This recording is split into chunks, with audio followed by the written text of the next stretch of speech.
Hello everyone, আজকে আবার একটা নতুন রেসিপি নিয়ে চলে আসছি। তোমরা দেখে হয়তো ভাবছো, আরে এই মাছটা আবার কোথা থেকে আসছে। আজকে তোমাদেরকে ফিশ বানটা বানাই দেখাবো আমরা। ফিশ বানটা খেতে অনেক বেশি মজা হয়ে থাকে। তাহলে চলো বানাই। প্রথমে একটা বাটিতে আমি এভাবে সুন্দর করে মাংস কুচি করে নিচ্ছি। তোমরা তোমাদের পরিমাণ মতো যতটুকু পরিমাণের বান বানামা ততটুকু পরিমাণে মাংস কুচি করে নিবা। আমি এখানে সুন্দর করে আগে কুচি করে নিলাম। তারপরে আমি এখানে দিয়ে দিয়েছি হচ্ছে কাঁচামরিচ।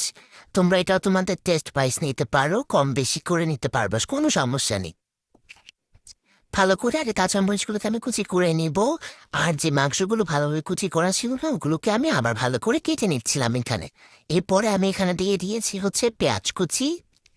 তোমরা এটাও পরিমাণ মতো নিতে পারো।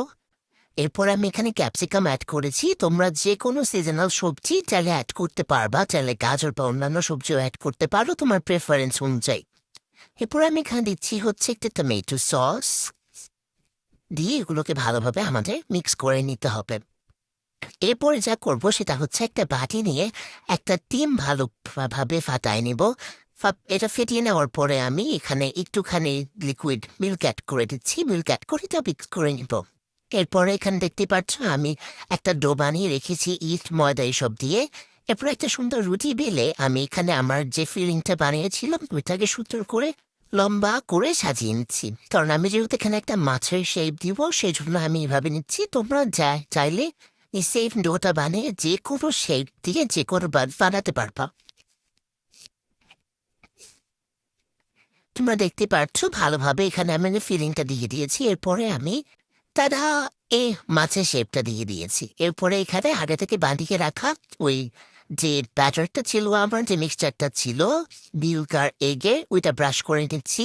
এটা তোমরা অবশ্যই ফলো করবা, তাহলে বেক করার পর দেখবা অনেক সুন্দর একটা কালার আসছে। আর খেতেও কিন্তু অনেক বেশি মজা লাগে।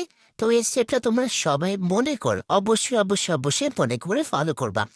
এরপরে যে স্টেপে আমি এখানে একটু সাদা তেল স্প্রেড করে দিচ্ছি।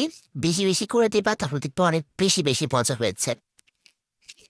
এখানে আমি আরো কিছু সাদা তেল দিয়ে দিচ্ছি। এরপরে দেখো রেডি হয়ে গেল আমাদের ফিশ বান। এটা খেতে অনেক মজা হয়েছে, মানে অনেক অনেক ভিতরে সবকিছু অনেক পারফেক্ট ছিল। আশা করি তোমার রেসিপিটা পছন্দ হয়েছে। রেসিপি পছন্দ হলে আমাদের লাইক ফলো শেয়ার দিয়ে পাশে থাকবা, যাতে আমাদের নতুন নতুন রেসিপিগুলো তোমরা সবার আগে দেখতে পারো। Thank you so much for watching আমার ভিডিও।